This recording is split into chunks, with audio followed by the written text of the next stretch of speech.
Alright guys, I just dropped my phone, so today, if you can see, we're going to go on the Braveheart trail again, but today we're going to go across the bridge. We're going to go on 24 and stay on 24, and then until we get to 35, and we're going to go left on 35. These are going to be all easy trails, but we're going to go this way today hopefully before it rains. It's supposed to be flash flooding later. I brought my rain suit, so hopefully that don't happen.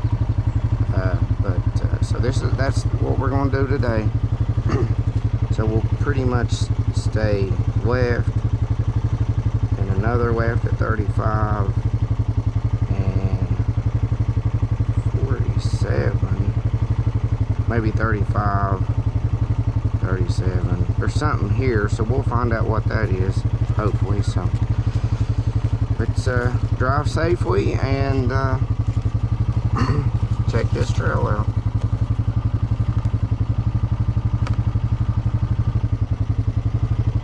Okay, had to make sure that my camera was fine. Still got sunburn and dealing with that. My niece, who's only about 6 months old, she was born in November, I believe. So November, December, January, February, March, April, May, June, July, about 8 months. She'd been real sick. She'd been real sick and had some kind of rash, and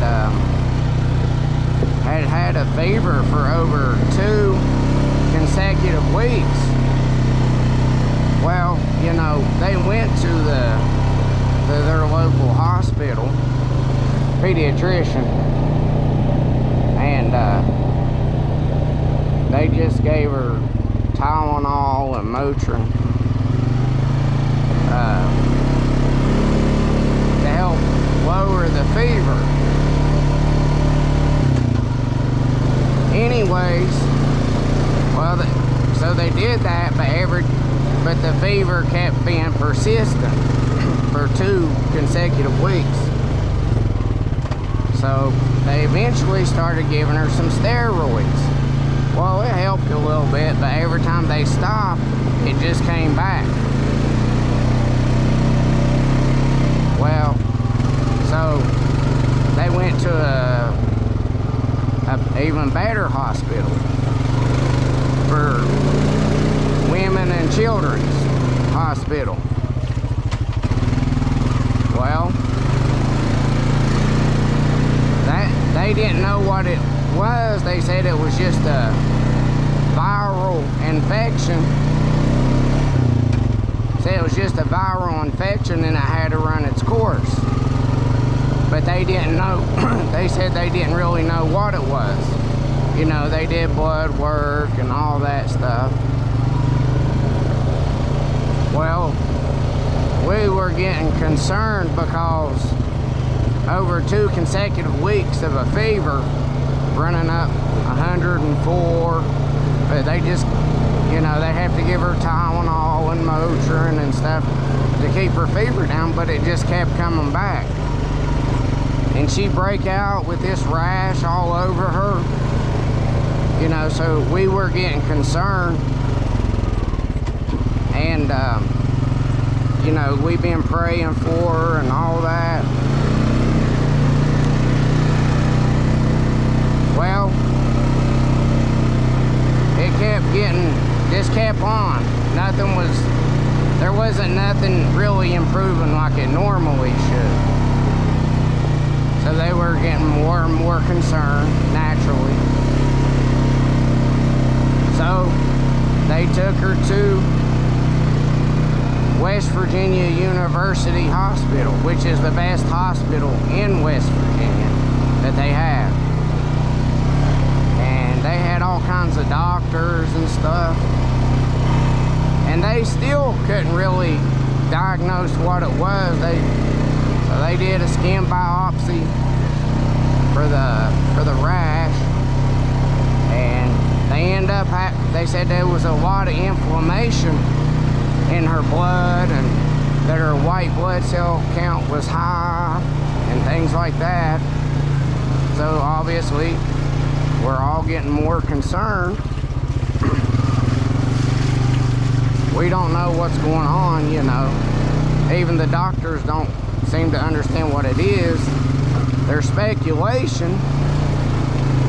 They think it might be Kawasaki's disease, which most people probably haven't heard of, and rheumatoid arthritis for juveniles, for children, which I didn't even know children could get arthritis, but it's rare, but they can. It's called Still's disease, which is another disease that most people may have never heard of, especially for children. But anyway, so they end up having to give her a blood transfusion to see if that would help, because of all the inflammation in her blood. Reminds you, she's only 8 months old. So they did that, and it dropped her fever, and her rash, you know, was clearing up and all that. But after a little while, it started coming back again. Well, you know, that makes everybody concerned. So, you know, we were requesting people to pray. I was praying sincerely, you know. It's beyond my control, and I don't know what's going on. I don't know why, as we usually don't. But, so we're praying for her, because the doctors don't even know what it is. They said she had 3 of the symptoms, of the 5 symptoms of Kawasaki's disease, and 5 out of 5 of the symptoms of Still's disease, which is, so they give her another blood transfusion, and she's doing a lot better today. They said maybe it was because, I mean, they may have given her some additional medicine that I'm not aware of, because she's actually admitted to the hospital, so she's in the hospital. So they give her a second transfusion and all that. She's doing better. But they said that if it comes back again, they're going to treat her for that Still's disease. But they're hoping that it's the Kawasaki's disease, because the Kawasaki's disease is curable. The Still's disease, well, that's lifelong. You know, so she'd always have to deal with that unless they develop a cure for that, which, with technology the way it is today, with quantum computers and AI technology, it's not unforeseeable. But you know, as it stands, you know, it's treatable, but it's lifelong. So we've been having to deal with that. So I've been praying about that, and so the last we've heard is pretty good news. The transfusion is helping, and they're hoping that the first round, the reason why that didn't work is because it went so long untreated, so they needed to do it a second time. Which is possible. You know, they just kept saying, the doctors at Lewisburg, West Virginia, and the doctors at Charleston CAMC Women's and Children's kept saying it's a viral infection, you know, it just has to run its course, but they didn't really know what it was. Well, we were angry about that because first they didn't know what it was, other than they claimed it was a viral infection and said it just needed to run its course. But how do you let something run its course if you don't know what it is? If you let it run its course, how do you know it won't kill her? So anyways, this is the first intersection. We're going to take all green trails today, but we're going the left side of Braveheart. Yesterday we did the most difficult and intermediate 32, but today we're going to take 24 though. This is the first intersection you come to on Braveheart, and so I'll post these videos. It'll probably be a while since my recording because it's a process. I can't get service well enough, both Wi-Fi and cell phone, to upload them. They just take way too long. But I gotta do some other stuff. But I'll try to get them on there as soon as possible.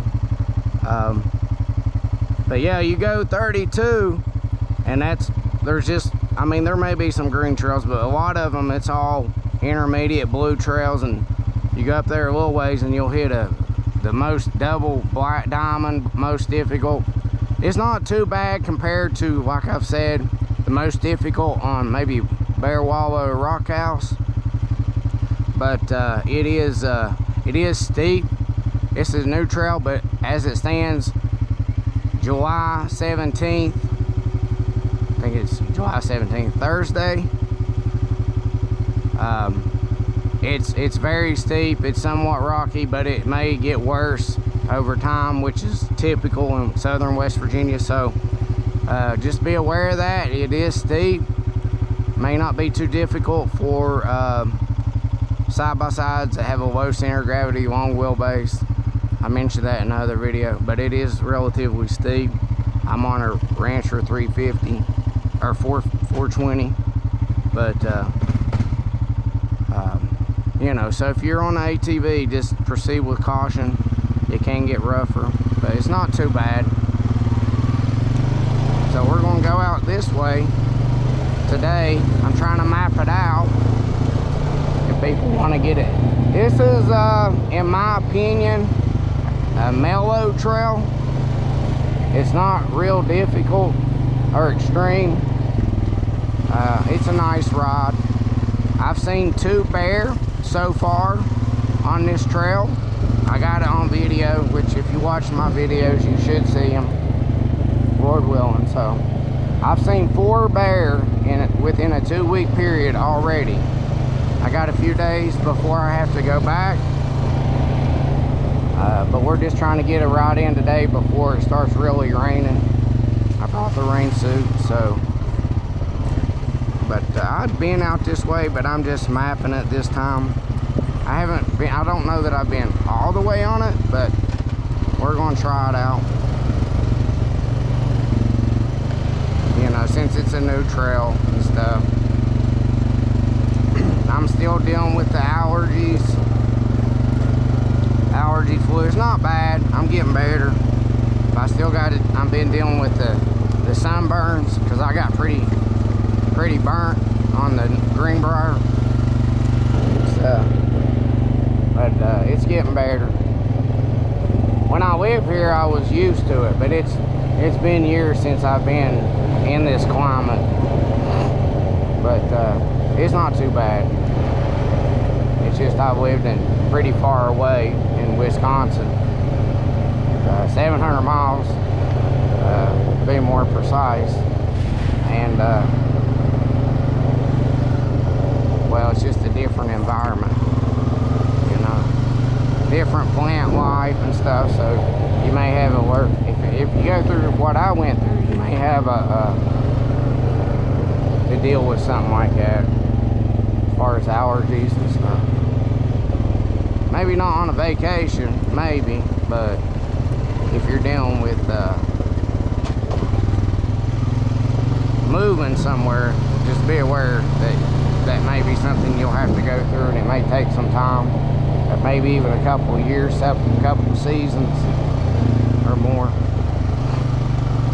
But I don't usually get allergy flus too bad in Wisconsin anymore. It's been a while since I've been here, so.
Lord willing, we'll see more animals today. We don't know.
This trail is not too bad.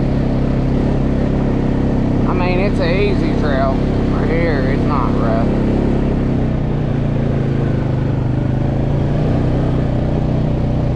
This camera, I noticed by reviewing the footage of those bears, it seems to push everything forward. So it requires me to, if you're looking at the video on your phone, it's hard to see the bears. Maybe on a TV or something if you're watching. But let me see if there's something over there. It's just the wind. Anyway, it seems to push everything forward. I noticed that because when I'm looking at these bears, it's much more visible in person than the video would seem to suggest. You know. But the only thing I can figure out, it's kind of unusual, but it seems to push everything forward, you know. Like you can see my hands and everything, It's just the way the camera lens on the GoPro is. But it's actually closer in person than the camera gives you the impression. Again, that's one of the things with how steep some of these hills